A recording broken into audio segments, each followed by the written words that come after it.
Jesus. He's a central figure in both Christianity and Islam, no doubt about it. But who was he really? You've probably heard the claim that Jesus was, in fact, a Muslim, an idea often held up as a beautiful bridge between two great faiths. But does that claim actually hold up when you look at the history? That's what we're here to find out. So let's just put the question right out there. Was the historical Jesus a Muslim?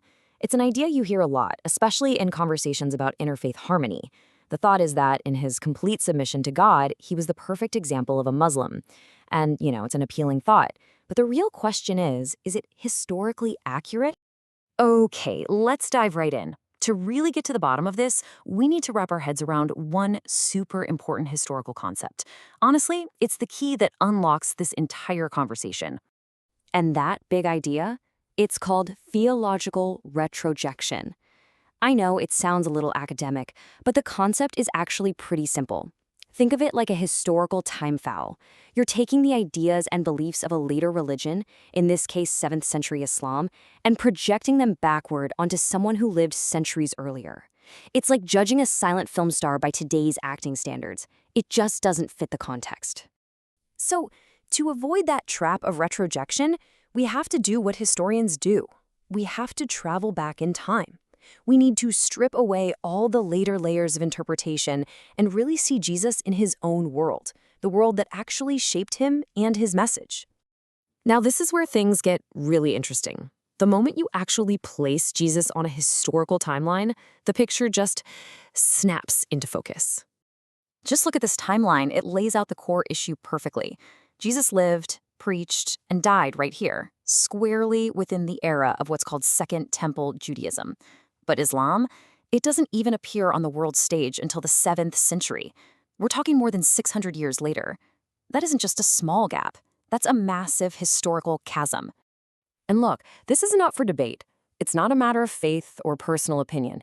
It's the absolute bedrock of historical Jesus studies. Any serious investigation has to begin with this fact. Jesus of Nazareth was a Jew. His language, his scriptures, his entire religious world, it was all Jewish, full stop. So his historical context is clear, but it gets even clearer when you look at the titles people used for Jesus, the names he's given in the earliest Christian records versus the ones used in later Islamic texts. Well, they paint two completely different portraits. Take a look at this. Now, while both traditions call him the Messiah, pretty much everything else is worlds apart. In the New Testament, he is Kyrios, which means Lord, and he's the Son of God. But in the Quran, he's a Rasul, a messenger, and an Abd, a servant. These aren't just slightly different words. They point to two fundamentally incompatible identities. And let's just zoom in on that one title, Kyrios, because this is huge. For a first-century Greek-speaking Jew, this wasn't just a term of respect like sir. Kyrios was the specific word they used in their scriptures to refer to God himself. It was their stand-in for the holy, unpronounceable name Yahweh. So when the earliest Christians started calling Jesus Kyrios, wow, they were making an absolutely staggering claim about his divine identity. This quote just nails the contradiction. The very same logic the New Testament uses to call Jesus the Son is the exact same logic the Quran uses to say he can only be a servant, never the Son. They are perfect mirror image arguments leading to opposite conclusions. And believe me, the Quran could not be more emphatic on this point. It explicitly denies that God would take an offspring. It even presents a scene where Jesus himself warns Christians against deifying him. In Islamic theology, associating a partner or a son with God, a concept called shirk, is considered the single greatest, most unforgivable sin there is. So you've got these clashing titles and completely opposed theologies. It should come as no surprise, then, that this leads to two totally different ideas about what Jesus' purpose on earth even was. According to the Gospels, Jesus' mission is nothing less than to kick off the kingdom of God on earth.